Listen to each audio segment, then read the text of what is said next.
Ladies and gentlemen, welcome back to another episode of Couple of Nukes. As always, I'm your host, Mr. Whiskey, but this is no normal episode. This is last minute, but this is necessary.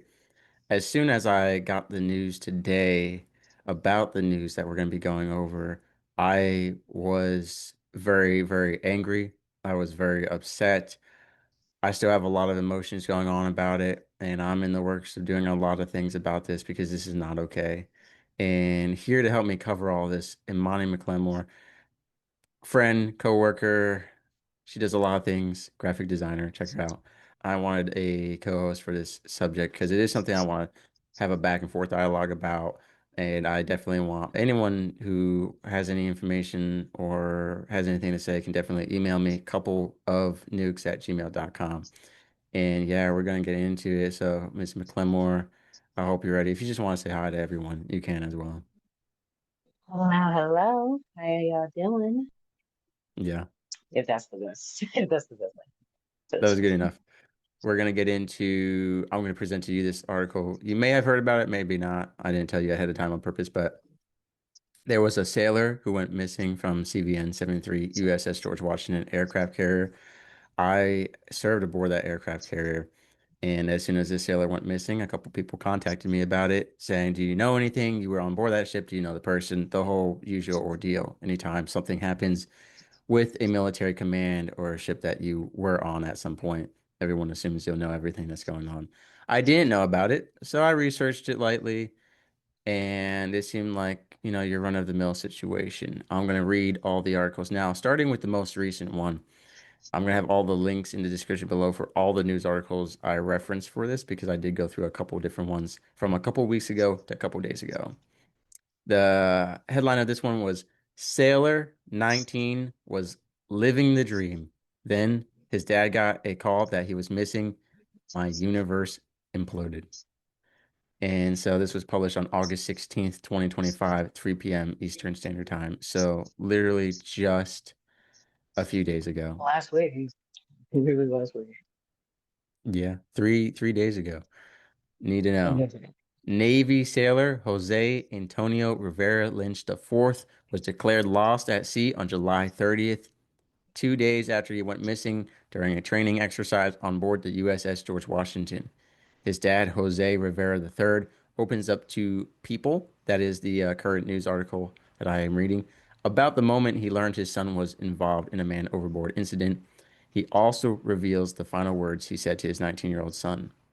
Now, this article was also covered on USNI News and the official website of the United States government, C7FTAT.Navy.mil slash a bunch of different things. Link in the description below. Also covered it. And it was even covered on a Jax News website because the sailor was from not too far away from Jacksonville, which brings it close to home for me and Ms. McLemore. We are both Southeasterners. And yeah, it was covered by News 4 Jax, the WJXT. So multiple people covered it.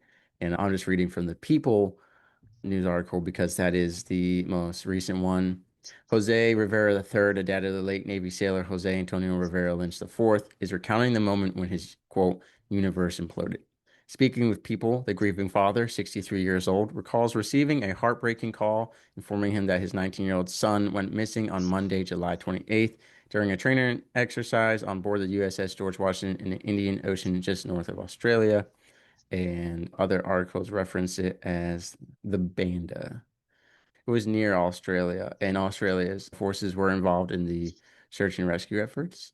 Basically, the father shared with all the different news articles that interviewed him and talked to him that he got home on Monday after work. He gets a phone call. Basically, the person is like, "We have information about your son. We need to speak face to face." And when the car got in his driveway, a chaplain came out. He learned that the person on the phone was a casualty notification officer. And that's when, quote, his universe imploded. Some of the news articles say universe exploded. All right.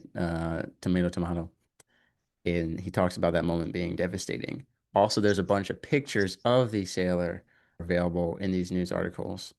And Basically, they said to him, "Sir, your son has been involved in a man overboard incident. He has been considered missing since Monday at around 10:28 in the morning, and he has not been recovered. He was a aviation boatswain's mate, a launch and recovery equipment airman, and they searched for him for 45 hours. Some articles say 48 hours, but almost 2 days. Both the Australian Defense and the Australian Border Forces, U.S. Navy. On July 30th, Rivera Lynch was declared lost at sea. His dad was an Army veteran who served as a combat medic, and most of them report that the father had just spoken to Sailor Rivera on the cell phone 12 hours before he went missing. A positive phone call, basically where the son said, "Yeah, it's long hours, it's rough work, but am doing great, very positive about the future." He was enjoying Japan, Yokosuka, where they were stationed, and he went to the ROTC and everything. And so they list a whole bunch of different airplanes, helicopters, sea squadrons, and different ships involved in the search and rescue efforts, but they were unable to find him. So, Ms. Clemore, I'll stop right there for any thoughts on that. One, well, it's really sad, especially for someone that young to go missing. That really is sad. And I think what usually the cap of when people search for someone is like what, up to 48 hours after that, it's like what, a cold case after that? So the fact that no one has seen him since, that's already concerning. Yeah. Like you pointed out, the age is so sad. The other day, I posted about a Special Forces member who had been killed in action being honored at the Hero Games charity.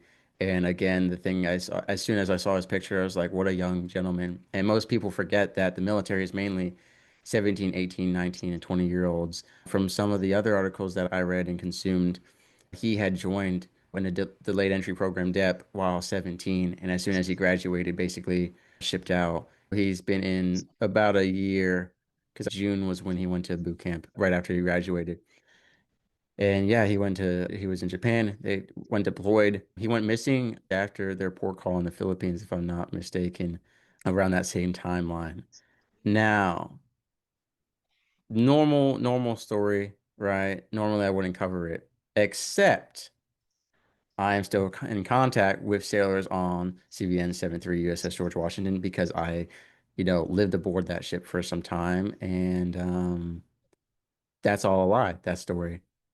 Actually, he committed suicide, and they have his note, and they found it. He talked to the chain of command, and the chain of command basically told him to go F himself, and then he did, and he killed himself. A lot of people, when I was going through the comments on the news articles and the Facebook feeds and Reddit and all these other platforms that posted about it, were saying that it was a hate crime, that white supremacists had thrown a Latino sailor overboard. And so many people were accusing, oh, someone threw him overboard and killed him. And that's not at all what I thought. Now, a lot of sailors or family members of sailors who had served aboard CVN 73 USS George Washington or are sailing now suspected a cover up. And I got the call today that it is that when they went to his rack, he had a note there that he had killed himself. And that phone call he made right beforehand was right before he committed suicide. So one of the last things he did was call his family and talk to them. And this is not the first time that the ship has done this. I can't cuss on here, can I? But that's like a what the F moment right there. First of all, that's really sad. For someone so young to take their life, it's really sad. And because I have a little brother, he's 20 and he's in the military. And right now he's in Guam.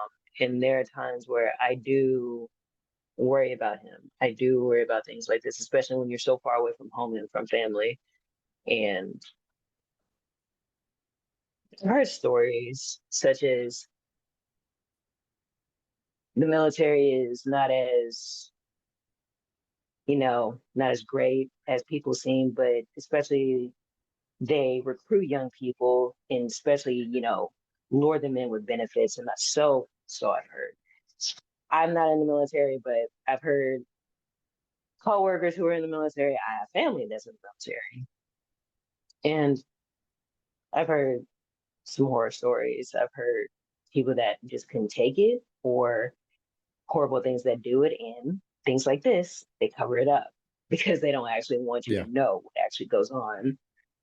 So it's scary, and condolences to the family for finding out something so horrible, because like that's the But to last thing you my want to knowledge, hear they don't is. know. To my knowledge, they believe that he was lost at So sea they at a don't training even know. exercise. And what I know is that according to the sailors who spoke with me, obviously they remain anonymous, they said that even the search and rescue efforts were done in a delayed manner and that there's a lot of suspicious things about it. Now, here's what I also know is that when I was at Nukes, we had about 1 to 3 suicides a month or attempts, you know, and the Oh my flag was always God. at half mast. They would serve steak and lobster to raise morale when there was a suicide, ridiculous stuff like that. My ship, the CVN 73 USS George Washington, I don't even want to call it my ship, so to speak, you know, set a record for suicides. Went under investigation. They had 3 in a single week. They had almost 13 in a year and a half, more than that. There was a man who murdered his wife on board, not on board the ship, but both of them were serving on board the ship. Again, I'll tell the story real quick. This is a personal first-hand account. I was guarding a radioactive space on the ship, and I was behind a certain type of door, and it got real quiet. And I peeked my head out and saw that the ship was empty. I was the only person left on it. For like 30, 40 minutes, not a single soul went by. And I remember at the end of that, a shipmate comes up to me and he goes, Petty Officer Whiskey, where were you? Were you at the emergency muster, all hands call in the hangar bay? I said, no, what are you talking about? He goes, the captain was on stage crying. An aviation guy just killed his wife. And he talked about how it's his fault and the chain of command's fault because all the stress and issues in the military travel back down and then you take it home.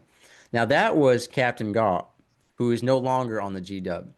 Long story short, what they said was basically Captain Gaunt's wife said, "Listen, either you retire now or we're gonna start having marital issues." And he had been in the Navy a long time. Now, I personally really admired the guy. I had had lunch with him on more than one occasion because he would sit down and talk with us. He was very approachable, very friendly. He cried. I'll never forget. He came on the 1MC one day crying, and it brought me to tears, and a lot of people reflect. He said, "Last night, or as of this morning, I have to announce that we just lost another shipmate, another family member of the ship." He goes, "And it's frustrating, and I have to be real with all of y'all because this was irresponsible." Essentially, the story he told was a sailor decided to go drinking and decided to go for a joyride on his motorcycle. Went so fast that he got cut in half when he crashed, like a cartoon character. And I'll never forget this. The captain said, "I've already had to make so many phone calls this year for the suicides. Every time someone is lost on this ship under my command, I make the phone call. Sir slash ma'am, your son slash daughter was lost under my command, under the command and supervision of my shipmates and the people I trust, and I take full responsibility." And he was crying, telling us, he goes, "Those are difficult phone calls to make, especially back to back. Now to call another sailor's family and talk about this as if the suicides weren't enough." And he really kind of humbled all of us and kind of held us accountable and was like, it's bad enough, and now y'all are gonna act stupid. And again, that's not what he said, but basically he was saying y'all gotta stop acting stupid on top of everything going on. We got people committing suicide left and right. 3 in a week. 3 in a week.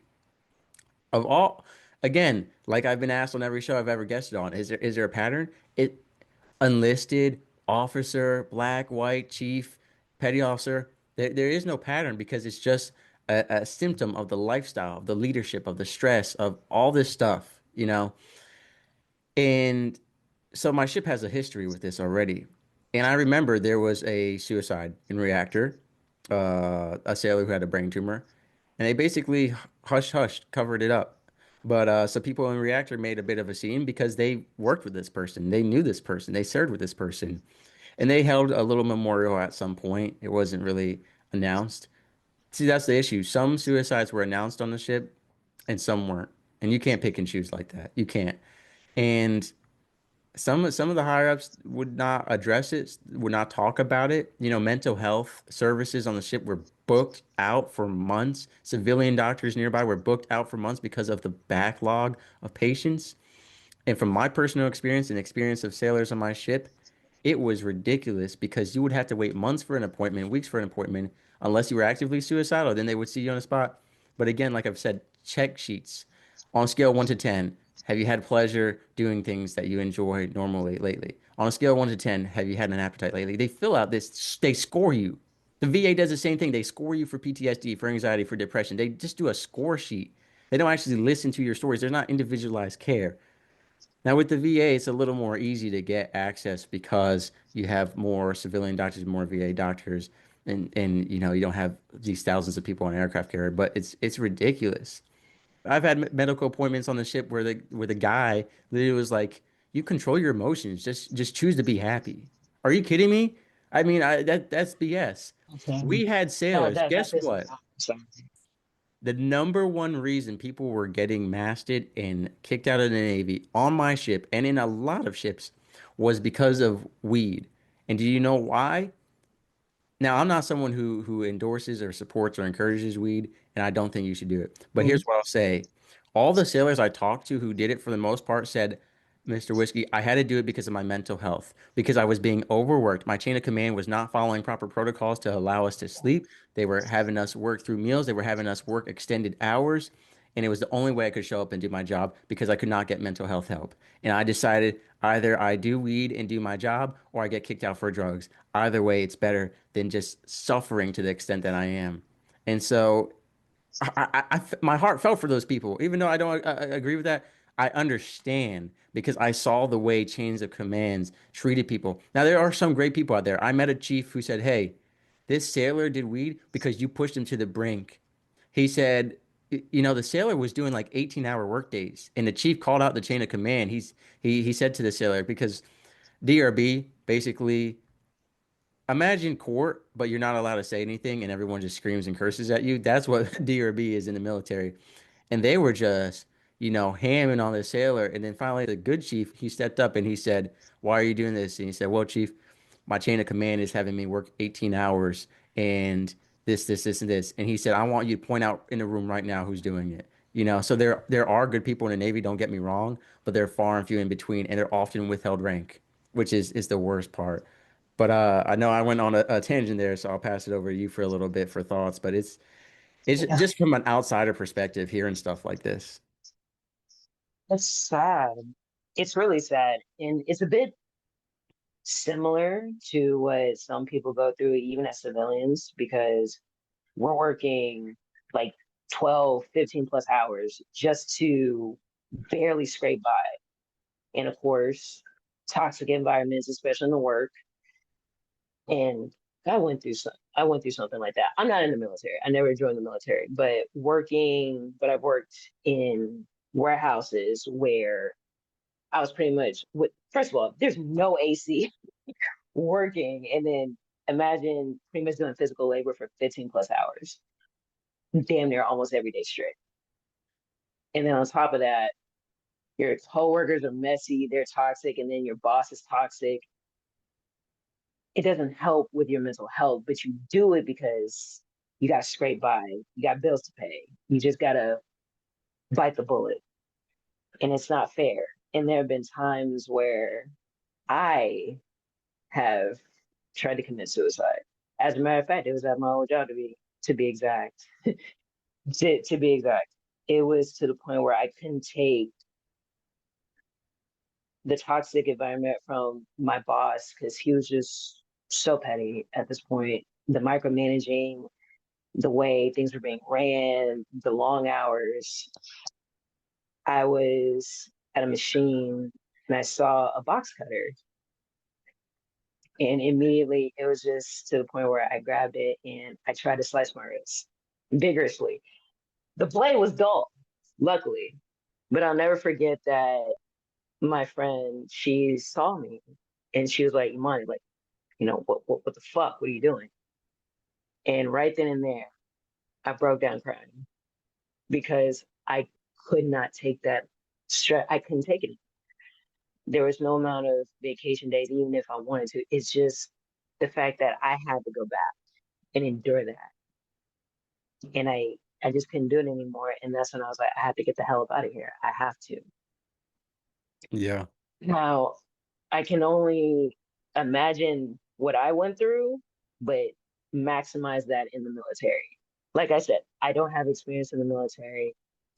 I do have friends that are in the military. And like one of my friends, he was in the army, and all I can say is that he's not the same anymore. And he even said that they take your humanity away. Yeah. You're never going to be the same person coming out because of what you witnessed and what you go through in the military. And it's sad to see that. And it's sad that he just accepted it. And he told me, he was like, yeah. And he was also, smoking weed because if not, he wouldn't be here. He had to endure whatever amount of stress, seeing his friends die in the field, going and on top of all that. So it scares me. And Yeah. hearing that, especially you going through that and everyone's family and friends going through that. And that's why I said, I have a little brother, he's 20 years old, and he's in the military. Now, don't get me wrong, I'm glad that, he's traveling abroad and he's doing things that he wants to do. But at the same time, when I hear these stories, I do get worried. And the last thing I want to hear is that phone call. That's the last thing I want to hear. So Yeah. You it's talked kind about of crazy because the humanity aspect is so true where they take it away because I literally had a master chief. I'll never forget this. Literally said, I don't have to justify myself to you because I wear an anchor with 2 stars. Basically, my will is law. I can do what I want, right? And the idea that rank justifies everything is so wrong. And we see that in law enforcement with police officers and sergeants. We see that in the military across all the branches. And I literally had a leader an LPO, I said, Petty Officer so and so, we have the manpower and the staffing to do the watch bill this way. Instead of doing port and starboard, where every other day is duty day, or even a 3 section. And for those of you who don't know, duty day is a 24-hour watch period day where you are on call for 24 hours. Typically, you're standing watch once or twice during that 24 hours. Sometimes 4 hours at a time, sometimes 8 hours at a time, sometimes 6 hours at a time. Depends on the ship, the duty, and all that. But imagine doing that every other day. So you cannot leave the ship, which under deployment, you can't leave anyway. But this is like you're in uniform, you're on call, right?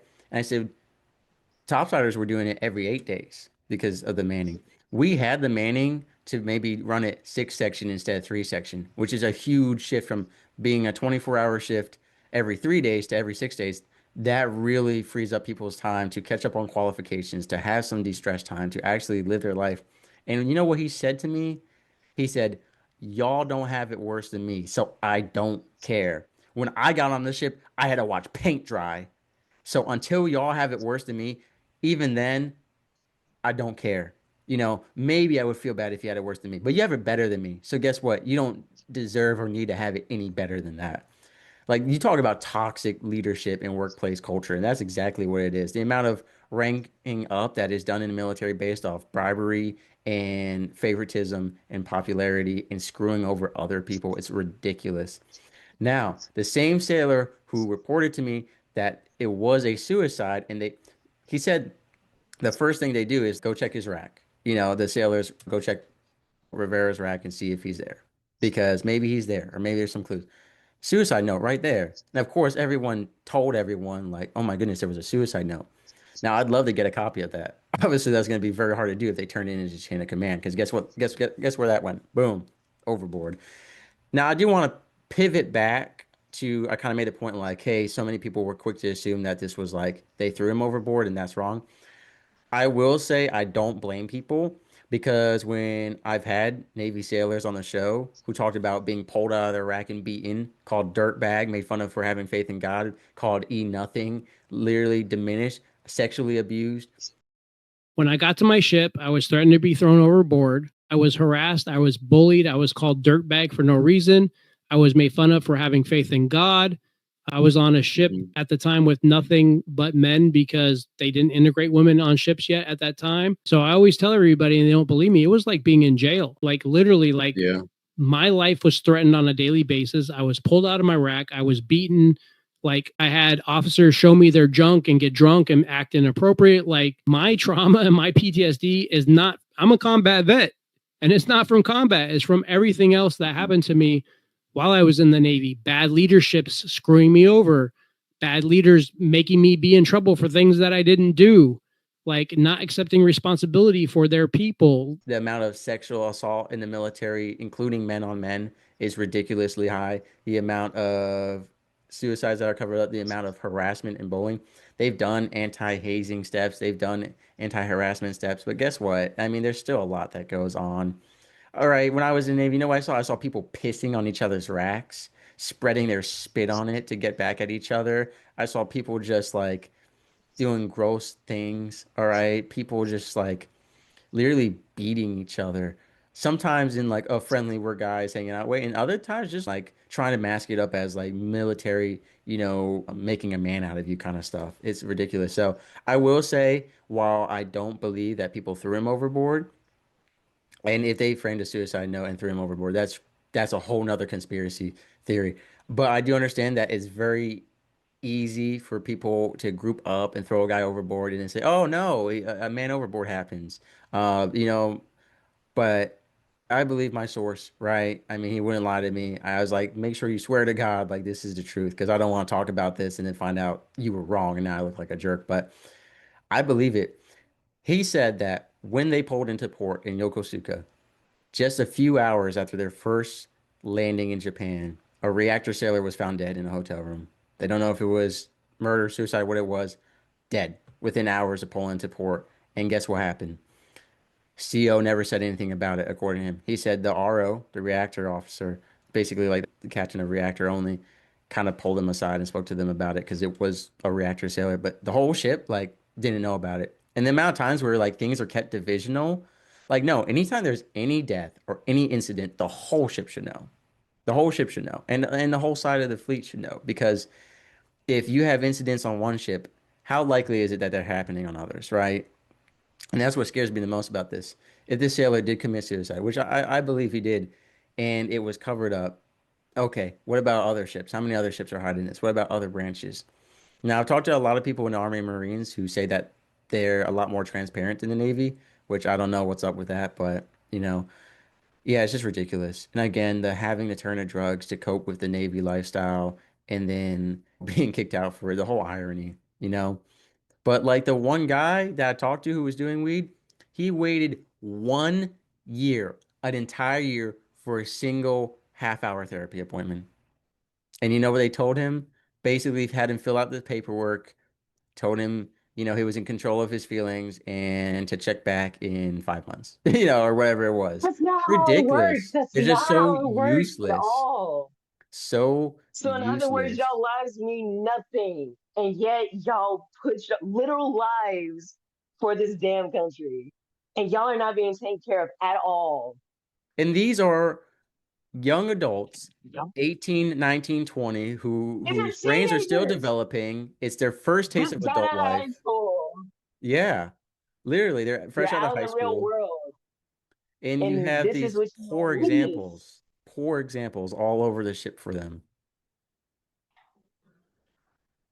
I mean, it's just You insane the ever amount of talk? people who were leaving. And it's so sad because the military could be an amazing thing where people make good uh, where they again, they could make significant money, have the benefits, and live out a dream sheet that they actually fill out. Here's the issue. There's no mentorship. You know what they did for mentorship when I was on a G-Dub? All right, here's some sailor who's a little more high ranking than all the new sailors, has 20 other jobs to do, and isn't meant to be a mentor. But we're going to stab them with 15 new sailors and have them meet once a week for like 10 minutes on a Friday. It's so checkbox. Like, one of my biggest goals is to create a third party program made up of veterans who are certified counselors and actually mentor these young adults who are fresh into the military who are dedicated to them. They're not also standing reactor watch or electrical watch or doing aviation stuff or, whatever it is. Their sole purpose is to mentor these young adults, like actually have this and more mental health resources for these military members. We need individualized care, So, you know what we do? Adding to the dehumanization aspect, we just throw them to resources. All right, you're an active duty sailor who's feeling suicidal. Here's 988. Here's email address for MFLAC and this and that. No, I need to know that someone cares. Like someone right here, right now. Right? It's ask, care, treat. And they just skip to treat. And it's so paperwork. I don't want you to read a psychology textbook to me. I want you to say, hey, I'm a sailor and I know exactly what you're going through right now because I've been there or because I can understand. So they did group therapy sessions, on board the ship, and I won't share too much, but basically one sailor, I'll never forget it, was crying after one of the recent suicides. It basically got hushed up. It was one of his best friends in reactor, and he was like, I just don't get it. We're in home port. This was supposed to be at the time of our lives where we're going out after work skateboarding and hanging out at the gas stations and getting food before we go on this big deployment where we're going to have to work long hours. And we're losing more people port side than overseas in combat. And this isn't just a United States issue. I've had members of foreign military forces on my show talking about losing more people to suicide than conflicts in the Middle East as well. It's just so ridiculous.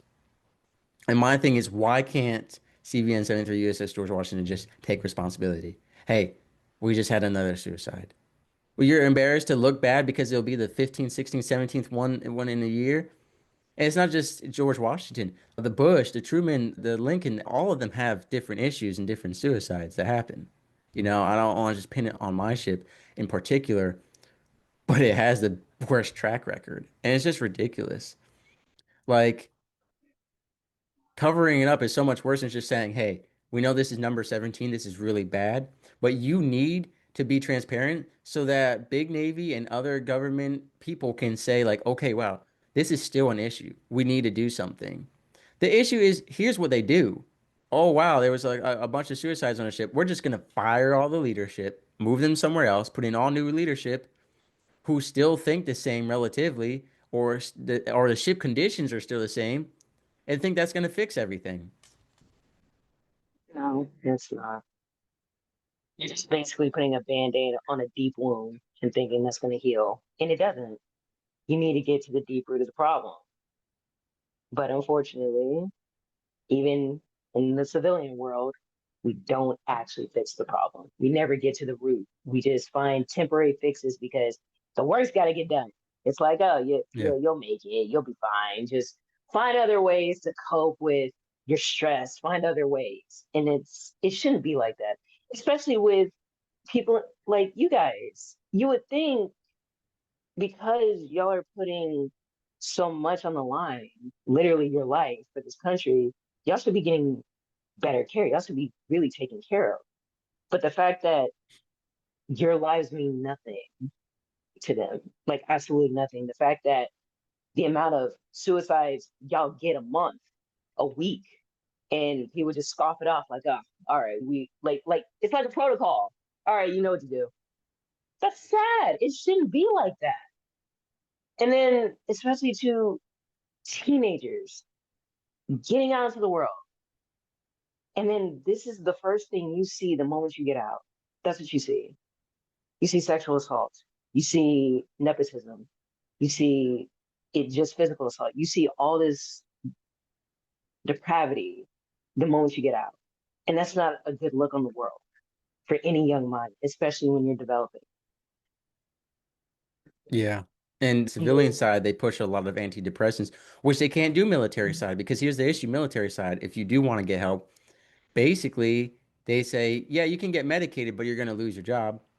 Because the military, because of what we work with, especially reactor side as nuclear operators, but in general, I mean, basically, any position you work on the ship, if you are in control of weapons, whether that's ammunition, mounted weapons, torpedoes, whatever it is, or in charge of steam or electricity or chemistry, anything, right? You cannot be medicated for certain positions. That goes for ADHD medication, that goes for antidepressants. It just depends. Each command in each job is different. So I can't say too much about that. But there goes your options for treatment, right? Now, again, this show is, and I am very anti just So you only have pushing two people on options. You pills either for die the ill, or right? get. That's basically it. So those are your options. You either die from suicide or you get fired because you need the medication. Right. And here's the That's issue. basically You lose your job, right? You get removed from your position, and now you get put into an even worse one sometimes. Or the military just basically throws you into the wind. And the issue is a lot of these medical separations take 1 to 2 years, right? So these people who are like, I need to get out now, it's taking a year or two, and people are giving them hell. They're calling them sad boy, sad girl. Basically, if you get out for mental health, like you get hell for it from everyone. You know what they say? Aren't you concerned about the watch bill? You know someone's gonna have to stand your watch now that you're gone. That's what they care about is the watch bill. to the Unless watch bill. unless Wait, I have an wait. idea to make the watch bill more easy, then they're like, I don't care because I had to watch paint dry on the wall. But then if you're getting out for mental health or any medical physical injury, it's like, what about the watch bill? Funny because when people offer to upgrade the watch bill and even offer to do it for you, you were like, go F yourself. Like I don't curse. I hate to even say that, but that is basically what we get told so much in the Excuse my military is language. like go F yourself. Like that's how a lot of people word it is how it's received. And don't even get me started on the military medical horror stories. You know, I know veterans have a lot with the VA, but just in general, I have both good and bad experiences with it. But it's like, yeah, basically what you're given is like these resources to read through online about mental health, about choosing how you feel, about maybe journaling, maybe breathing exercises, like and I'm not knocking any of that stuff, but it's like there's not individualized care, right? And to a degree, I don't blame the Navy in the sense that I understand like if they've got three people who are actually licensed in psychology and mental health on board the ship, and you've got 1,000 people, 1,000+ people, or just a couple hundred who are saying they have mental health ailments, how are you going to fit in therapy for all of them every week, right? We're looking so much on intervention and recovery. We need to look at the prevention more. How do we change it from a couple hundred people need help to 10 people need help? And that's all about the lifestyle and the leadership. And that's why I say the former captain, Mr. Brett Hollywood Galt, you know, he would always speak to us. Like it felt like he knew every single one of us. He cared. I can't say anything on the new captain. I never met him, but it's just like so ridiculous. And you have so many of these higher ups who are like, are, who never even like take the time to get to know you. Like they don't know. They just had this perceived notion of you. And the worst part too is like when I loved the Navy and I had that hoo-yah military spirit, I got bullied and clowned on for loving the Navy. Uh, Try hard sailor. Oh, shipmate this, shipmate that. Yeah, Bravo Zulu for you. And everyone hates you for it. Then when you hate the Navy, you're called a scumbag, useless piece of garbage, useless property. You literally can't win. It's just So ridiculous. it's a, so it's a lose-lose situation no matter what. Yeah. And again, what I will say, there are good chains of commands out there. And that's Of why we always say course. the chain of command can make or break you. Because you could be in the prettiest place on earth. Like Hawaii is a beautiful place. But if your chain of command is terrible and you want to kill yourself every day, you're not going to re-enlist. You could be in Newport News, the ghetto, shipyards, and have the best chain of command, and you're like, dude, I'm going to do another 6 years. You know, so it's really just the leadership and the lifestyle. Point Um, being, I this needs to be talked about. This is the G-Dub covering up another it definitely suicide. needs to be It's not talked the about first because time. I don't All think of this it's needs to be talked talked about enough, about. and it's not talked about enough. Yeah. It really isn't. Even not even from my friends. They don't even talk because that's just gonna bring a whole bunch of memories they don't want to experience anymore. Which I completely understand. Yeah. But it's sad to see your loved ones go from this vibrant, full of life, and then when they come back from the military, it's gone. It's like what happened? It's what did they do to you? And from my friend's perspective, when he was in the army, he says, "Oh, I don't like the way they say it, but they break you down to mold you for war or to mold you into how they want you to be to prepare yourself for war." I don't like that. I should not have to be broken down, like my humanity gone to turn me into this cold, like piece of flesh to just kill. And You then don't when the need war's gone, dehumanization to be disciplined, to have a good work ethic, right? You right. don't need that. And then you expect me to come back home and then just live my life like nothing happened. That no, that's Yeah. not how it works. That's not how it works at all. And seeing that, and he just accepts it. I'm not saying he doesn't have his emotions, but you can tell it wasn't like it used to be before he left. And he said, "Yeah, but I signed up for it.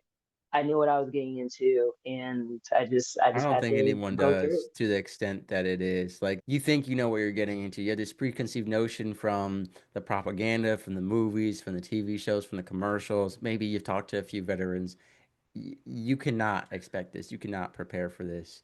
Like, and I've stopped several suicides too, and I don't say that you be an expert in the subject, but like I've had suicidal sailors show up at my barracks room at 3 a.m. being like, I need to talk to someone right now. This started as soon as boot camp. We had suicidal people in boot camp. I know a person who tried to hang themselves in boot camp. I know a person who did kill themselves in boot camp. Like, it's ridiculous. It was a bad time, especially during the COVID times boot camp. Like, stuff just went crazy. There was people who kept getting quarantined over and over again, spending months in boot camp, just stuck in this endless cycle of being quarantined. It drives a person insane. But like, there are suicides for so many reasons. There was a suicide on my base because a sailor, and this is just passed down information, so I'm not sure how accurate it is. I didn't know the individuals, but a sailor went to medical for anal pain, found out that he had been getting drugged and raped by his roommate every night, and he jumped off the building, the skipjack, and killed himself. At least that's what I was told. Maybe it wasn't a skipjack, but like there is stuff that happens, right? And then there's other stuff. And I had a petty officer address me at prototype. He said, Petty Officer Whiskey, do you know why this is so bad about the ship you're going to? This was when I got assigned. He said, what are your orders? I said, CVN 73 USS George Washington.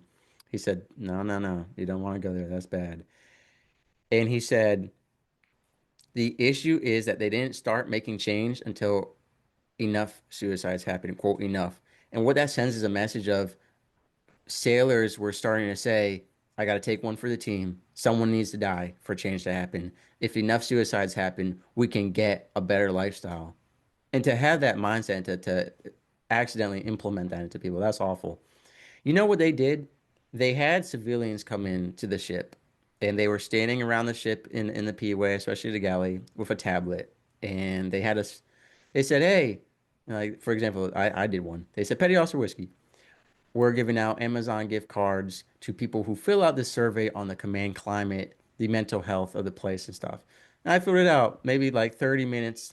And it's like, how would you rate your experience with medical on the ship? Never been terrible, good. On a scale of 1 to 10, why did you answer this way? How would you rate the mental health if the ship gave you money for food instead of having the galley open and stuff like this? And they ask all these questions, and it's like, again, that public upfront we're trying to make change, but again, what did they do with that information, right? And did they implement any changes?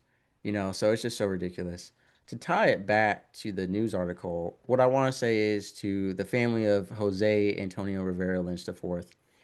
I don't mean to stir up trouble, but if your son did commit suicide, first of all, my condolences as someone who served and experienced a lot of suicides and spoken with those sailors. It's terrible. And the fact that he called and was so positive and spoke about stuff so well, I get that because the minute I left my ship, I got a phone call maybe 2, 3 weeks later from a suicidal sailor on the G-Dub saying, basically their thing was, hey, you're not a mandatory reporter now that you're out of the military. And when he shared about being suicidal, it was when we were serving together, he had been suicidal. And I never knew. He was smiling, he was working hard, great guy, played Magic the Gathering a time or two. Would have never expected it.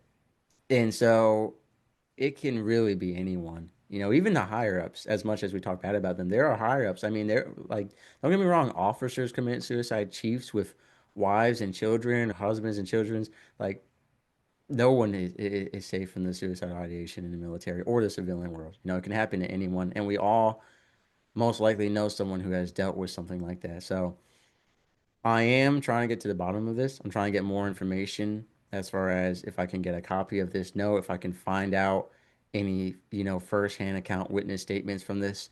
But this is just ridiculous. And I bring this up because I doubt this is the only one. CVN 73 USS George Washington has covered up other stuff before, and I doubt it's the only ship in the Navy doing it. And I think people need to be aware of this. And the fact that so many people in the comments on these news article websites, on the Facebook had so many comments, you don't even want to know. So many people pointed fingers at foul play or something seems off, but no one really wanted to say the word suicide. And so it really shocked me when I was talking to that sailor on the phone this morning. And I said, "Hey, they identified the missing sailor. They released his name and everything and lost overseas and something." And the sailor just stopped me on the phone and he goes, "Mr. Whiskey, he committed suicide. Like they did find it. He like, as in, he committed suicide." And what he said frustrated me the most that he tried to get help and they told him to go F himself, basically. He tried speaking to his chain of command and getting help. And if that's true, they need to be held responsible, whether that was medical or his actual aviation chain of command. And it's truly sad. And I hope that I can get more information on this and that people will look into this further. And if anyone knows anything, hit me up. But this is just so sad to, I had to talk about this. Like it's been bothering me all day. I can't stop thinking about it because it's just so frustrating. It's really frustrating. Like I am really upset and angry about this. To think, like you said, this could happen to any of our brothers, sisters, sons, or daughters, grandkids serving in the service. And we always want the truth. And I believe Mr. Rivera, the father, he has to know in his heart that like something seems off. And it's a shame that we have to have a questioning attitude with the people who are in charge of our brave men and women who are serving this country. They're supposed to keep us safe from other dangers. Meanwhile, we're you experience your own danger right within your own damn community. That's the irony of it all. And that's really sad.